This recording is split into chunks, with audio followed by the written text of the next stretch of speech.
जेबो हरनो हायाब्लाबो जोंनि हारिमुनि एटलिस्ट मोनसे मोननै खोथाफोरखौ नोंथांमोननो जों मिथिहोहरदों जाहैबाय आं गिबियावनो खिन्थानो लुबैयो बियो जोंनि सेथि रंजालि माने फोरबो रंजालि माने बैसागु फोरबो खुंफुंनाय बियो दा बेखौ जोङो रंजालि बैसागु खुंफुंनाय होनबा नोंथांमोना मिथिखागौ जों बयबो मिथिखागौ मानो होनोब्ला रंजालि बैसागु खुंनायजों लोगोसे जोङो जेन'बा जोंनि समाजाव जाफ्लेबाय थानाय माखासे नंगौना नङा फरायनायनि सोमोन्दै जानाय थानायनि सोमोन्दै रंजानायनि सोमोन्दै खननाय मोसानायनि सोमोन्दै जाहाथे जोङो माने समाजखौ बेजोंनो लोगोसे मोजां माने गोजौ दैदेनलांनो हायो थिखांलांनो हायो जौगाखांलांनो हायो बिनि सोमोन्दै जों दिनै जोंनि फाथाखाथा गेलेग्रा फोथारावहाय दिनै जोङो सानसेनि हाबाफारि लानानै खुंफुंनाय जाबाय आरो जोंहा दा खुंजानाय हिसाबै जोङो हाबाफारिया जाहैबाय जों खालि हानजा मोसानाय बादायलायनायल'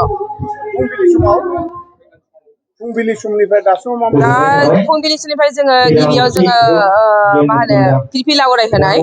फिरफिलाया जाहैबाय जोंनि हारिमु आफादनि मोनसेया जाहैबाय जोंनि गोजोन खौसेथिनि आरो बेनिफ्राय जोङो गेजेर खन्द'आव लादों गेवलां मेल साब्रैसो आलासिनि बिबुंथि आरो बेजों लोगोसे दा जोंनि सोलिबाय थानाय मोसानाय बादायलायनाय आलासिया जाहैबाय जोंना गिबि आलासि गाहाय आलासियानो जाहैबाय जोंनि बिटिसिनि जइन्ट सेक्रेटारि कालचार डिपार्टमेन्टनि मानगोनां रिजेन ब्रह्म बेजों लोगोसे जोंनि बर' साहित्य सभा डिस्ट्रिक्टनिफ्राय प्रेसिडेन्ट बिनिफ्राय प्राइमारिनिफ्रायबो प्रेसिडेन्ट आरो बेजों लोगोसे जोंनि ब्रैथि दख'रा बर' फरायसा आफादनिफ्राय प्रेसिडेन्ट आरो सेक्रेटारि बेजों लोगोसे गामिनि गाहाय गोराफोर